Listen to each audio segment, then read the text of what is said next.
Այսինքն, մենք մեր գլուխները հրի-թրի տակ դնենք, մեր տղերքին հողին հանձնենք, հերարունը տանք ես երկրի համար, որ իրենք մեր արյան դիմաց իրենց հարստությունը դիզեն։ Իսկ ինչ ես առաջարկում, Պողոս։ Մենք էլ զենքներս ցած դնենք ու իրենց պես զբաղվենք հայրենիքի վաճառքով։ Դու նժդեհն ես, ես էլ Պողոսն եմ։ Ու երբեք մտքիս ծայրով անգամ չի անցել զենքս վայր դնել։ Իմ ասածն է, որ բոլորին հավաքենք ու քշենք ռազմաճակատ։ Ու տարիների այս գործը 2 ամսում կանենք։ Թուրքի ոտը հավերժ կկտրենք մեր երկրից։ Պատվովս եմ երդվում։ 2 ամսում։ Ես 10 անգամ էլ նժդե լինեի առանց քեզ։ Առանց մեր մարտական ընկերների ոչ մի կռում էլ չէի ախտի։ Բա էլ ինչի՞ չես ընդունում, որ ես իրավացի եմ։ Մեր կռիվներում ես տեսել եմ ամենալավ հային, որ մարտի է մտնում վճռական ու առանց մտածելու մահվան մասին։ Տեսել եմ ամենավախկոտ հային, որը ստոր սողունի պես փախչում է։ Դու էիր ասում, որ չարժե ու չի կարելի օգնել այն ընկածին, ում պակասում է ինքն իրենով ոտքի կանգնելու կամքը։ Որովհետև չկռվողին, կռվողի հետ պատերազմ քաշ չեն տալիս, պարզ է։ Որ ոտքի տակ չընկնի, ու անլեզու ոչխարի պես առաջին իսկ օրը զոհ չգնա։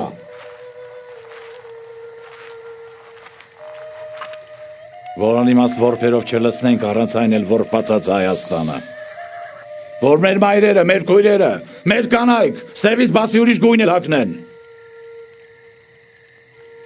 Խիզախայը պատրաստ է զոհվել հանուն անմահության, հանուն իր ցեղի շարունակության, հանուն իր զենքի արժանապատվության։ Իսկ ստորն ու վախկոտը ամեն գնով ուզում է ապրել։ Որ հարատևի իր թշնամու փառքը։ Ծովից ծով Հայաստանից մի կտոր հող է մնացել, ու այն պետք է արյան գնով պահպանել։ Մեր հողը մեր պապերի արյունն է տեսել, ու տա Աստված,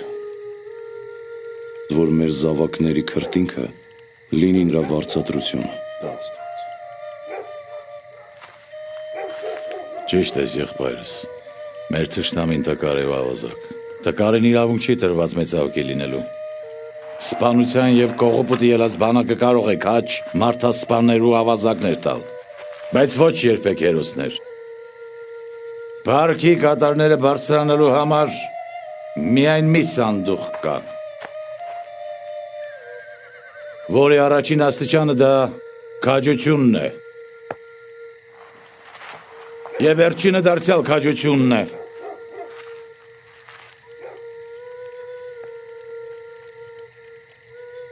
Երբեք առանց Սյունիքի ու Արցախի, առանց Հայաստանի աշխարհագրական ուժեղ ողնաշարի հայրենիք գոյություն ունենալ չի կարող։ Չպահեցինք դրանք, մահն էլ մեզ չի փրկի։ Լսի, Պողոս Տեր-Դավթյան, հետ երբանից ես ինքնուրույն պատերազմ սկսել թշնամու դեմ։ Բա մենք չհայտարարեցինք, որ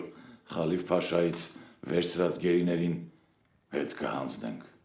որ մաքրվեն ու գնան։ Էլ ինչ կռիվ։ Սպարապետի, խոսքի վրա ես անցնում, հա։ Մենք էլ գերի չունենք հանձնել։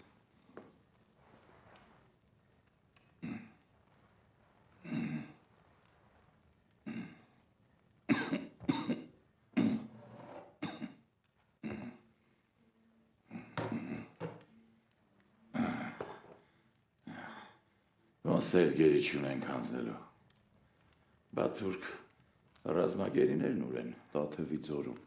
ձորի հատակին։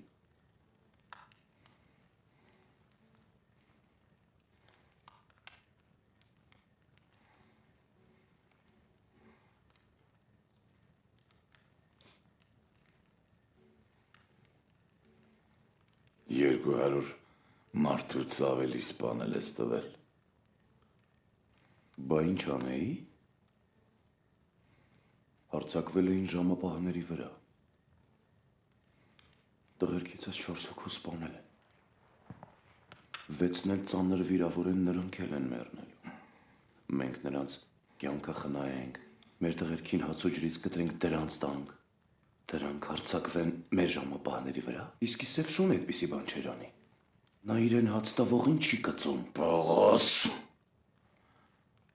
Անզեն մարդկանց ես ձորը գլորել։ Ով ասեց, որ անզեն էին։ 10 հրացան էին գողացել։ Քանի հոգու կսպանեին, եթե չզինաթափեինք, հա? Մենակ թուրքը կարող է անզեն մարդու վրա հարձակվել։ Բա ինչ անեի, հա? Գլուխները շոյեի, բերեի մեր տուն, գար մորթեի ոտքերի տակ։ Լրիվ, Պողոս Տեր-Դավթյան։ Դու հասկանում ես ինչ ես արել։ Աշխարհի բերանը լեզու ես դրել։ Ռազմագերի ես կոտորել։ Ռազմագերիները խռովություն էին բարձրացրել։ Ժամապահ էին սպանել։ Երկուսը մեր գյուղից էին, իմ աչքի առաջ էին մեծացել։ Հակոբն ու Ենոքը։ Բա ես իրենց մայրերին ինչ ասեմ, որ չեմ կարողացել իրենց տղաներին պաշտպանել անզենգերուց։